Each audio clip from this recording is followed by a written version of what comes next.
Hi everybody, this is Charlize the NoctiGirl here to talk about special and rare photography related products you want to know about.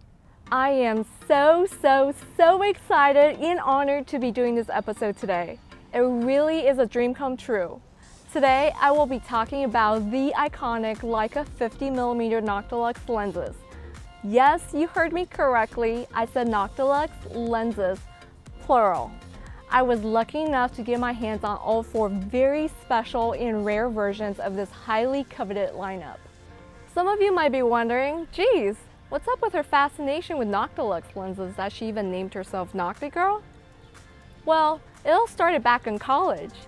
So I went to the University of Southern California and got my bachelor's in photography and cinema and television. That means I got to play with a lot of cameras and lenses back in school days. I know that could sound cool to you if you're watching this video, but let me tell you, as a photo student, you're not one of the cool kids. Everyone knows public relations or communications is where it's at.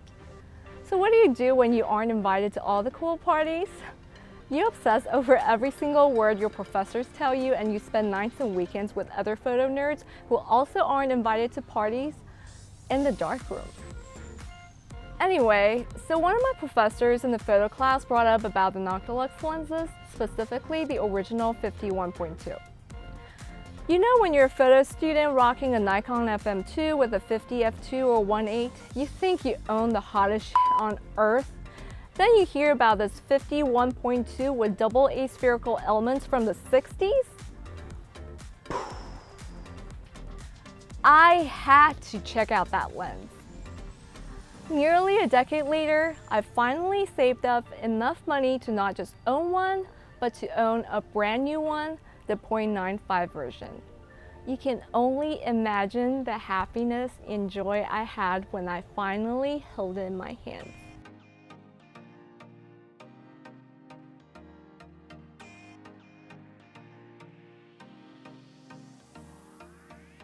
Anyway, I need to thank a few people for making this video possible. First of all, Mr. Quang Dang for loaning me the original 51.2 double aspherical, also for being my technical consultant. Mr. Gregory Townsend for loaning me the 50 f1 version 4, and Mr. Kevin Thickling for loaning me the 51.2 Remake and filming this video right now. And of course, my hubby for being his sexy self. So let's start with some background and history. As some of you might already know, the word Noctilux is a combination of two Latin words, nox, which means night or darkness, and lux, which means light. Together, it means the beast of a lens that gives light and darkness. So technically, the plural form of the word Noctilux is actually Noctilucus, using the proper plural nominative declension of the word lux. A bit too nerdy for you? Didn't get invited to the parties, remember? Anyway, the very first Noctilux lens, the 51.2, was introduced to the world at the legendary Photokina in 1966. It was designed by Helmut Marx and Paul Sindel. Though the first prototypes of this specific lens were made in 1964, Leica actually started designing aspherical lenses back in 1957. First with the 35mm Summron f2.8 that never went into production, and later a 52mm f1 in 1959. They finally settled for the f1.2 because images produced by the f1 just weren't good enough yet. This lens was a very special lens back in its days, as companies such as Minolta, Nikon, Canon were all competing to produce ultra-fast lenses, but Leica was the first one to come out with a fast lens containing two aspherical elements, one in the front and one in the back. The aspherical elements were added to reduce spherical aberration at large apertures and enhance image quality. However, these elements could only be polished by hand at the time, thus making the lens extremely difficult, time-consuming, and expensive to produce. From 1966 to 1975, only around 1,757 units of this lens were made, and every single one of them were polished by hand. With that said, every one of them is just a bit different with its own unique character.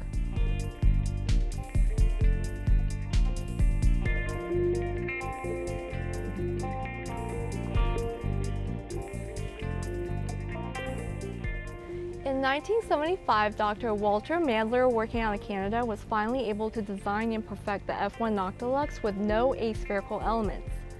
One of their aims was to avoid cost-prohibitive construction involved in making the aspherical elements. After its launch in 1976, 3 more versions were produced until 2008, and the entire line had a successful and the longest run out of all Noctilux lenses so far. All 4 versions had the exact same optics. The only major differences were the filter size and the lens shade.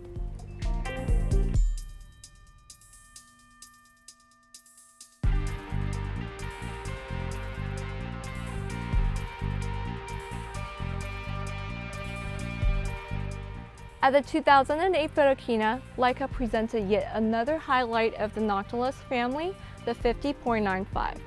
Designed by Leica's master lens designer Peter Carbe, the .95 was constructed with 8 elements and 5 groups that resulted in more light gathering capabilities. The new design contained 2 aspherical elements as well as 6-bit coding, which meant metadata could be transferred to the camera digitally.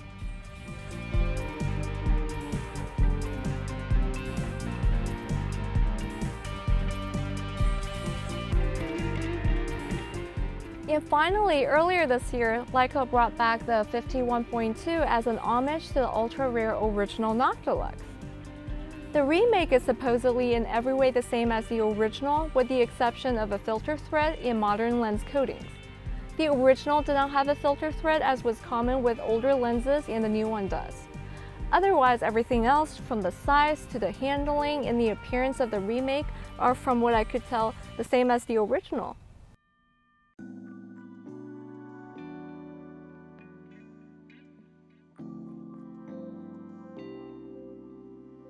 Now let's take a look at the comparison test I did with all 4 lenses. Since this was such a rare opportunity, I tried to be as thorough as possible and did 6 different comparisons with all 4 lenses on the SL2S. They were all shot in similar lighting situations at the same ISOs to ensure consistent results. The first one you're about to see is the light fall off, or the vignette test. At wide open, it's quite obvious that the .95 performs the best in this test. The 1.2 original, remake, and the f1 all have pretty severe vignette. When you look closely, the vignette on the 1.2 original and remake are pretty much the same. However, you can see the edges of the vignette on the f1 to be more defined than both of the 1.2s. As predicted, the fall-off starts going away as we stop down the lenses.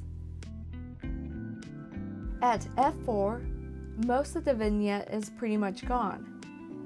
At f5.6, the vignette is not visible on all 4 lenses. Next, we did a depth of field and bokeh test. In this test, we set the focus point on the word rodenstock on the lens barrel in the image. We strung some different color lights in the background across the frame horizontally to show you how the shape of the bokeh changes from the center of the frame to the edge of the frame, and also how it changes as we stop down the lenses. At wide open, it's quite obvious that the lights are the roundest and the brightest in the .95 image.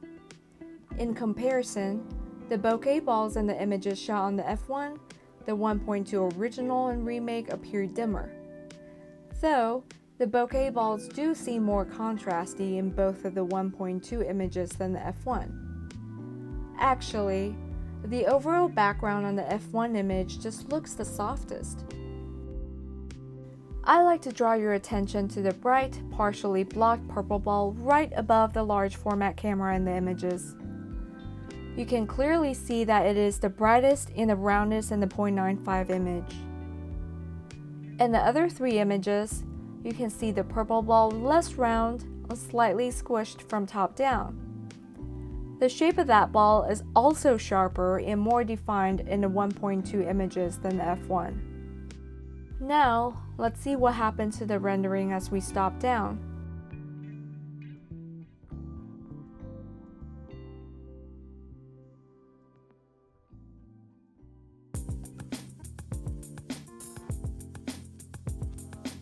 This leads to our next comparison, which is the shape of the aperture. The shape of the aperture is determined by the number of blades in the diaphragm, and it also directly affects the shape of the bokeh. However, the shape of bokeh could also change from the center of the frame to the edges of the frame due to the shape of the glass elements within the lens. As you can see in this comparison, the lens opening is the roundest in the f1.2 original and remake lenses, as both lenses have a 16 blade diaphragm. The next roundest would be the 0.95 by 11 blades.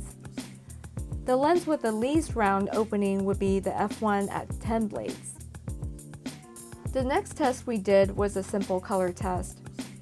We wanted to see if colors shift from lens to lens, so we took 3 shots with each lens of different color tiles at 3 different exposures, one at proper exposure, one at 1 stop overexposed, and one at 1 stop underexposed. Of course, all were shot with the same lighting setup at ISO 400. At proper exposure, it appears to my eyes that the 0.95 renders a bit warmer than the rest, though they were all very similar. I say this by mostly comparing the beige tile in the second row. That tile in the 0.95 image seems to be a slightly warmer hue than the rest. The yellow tile to the left of it in the 0.95 image also looks slightly warmer than the yellow tiles in the images shot by other lenses. At 1 stop underexposed, the 0.95 and f1 perform very similarly, while the 1.2 original and remake are pretty much identical. The beige tiles in the 0.95 and f1 images appear warmer than they do in the 1.2 original and remake images.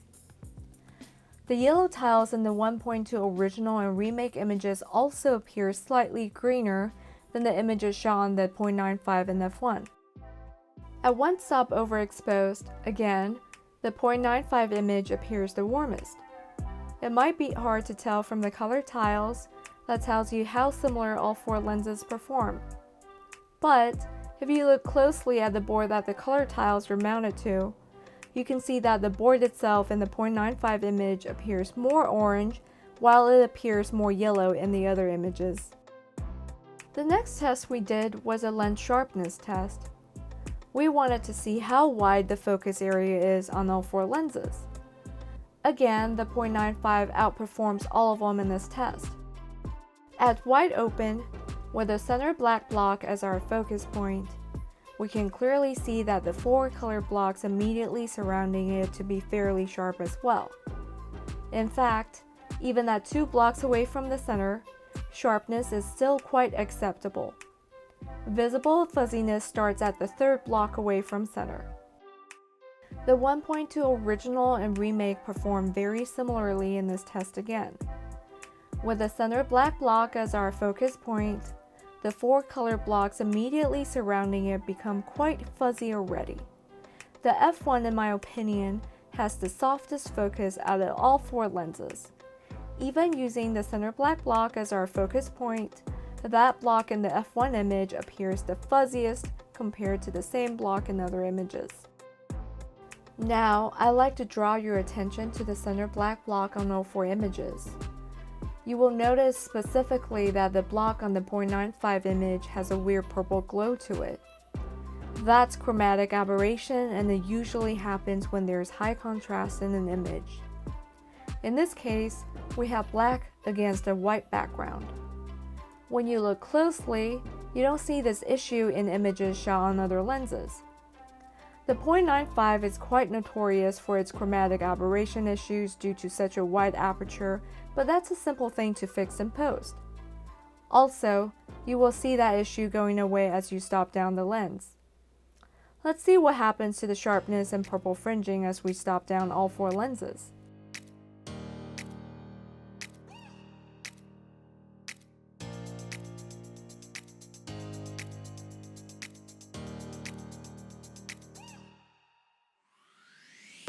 Lastly, let's see how the lenses block the viewfinder. Having been shooting the 0.95 exclusively, I've become used to the lens blocking a huge area of the viewfinder. Somehow my brain has been trained to fill in that area of the image blocked by my ginormous lens. But if you are considering in getting one of the 50mm Noctilux lenses, this comparison might be helpful for you. In all four images, lens hoods are either mounted or extended to show the maximum blockage possible by each lens. You can see that the 1.2 original and remake lenses block more of the viewfinder as the lens hood protrudes out and is wider than the lens itself. Now let's take a look at how the lenses render in real-life scenarios.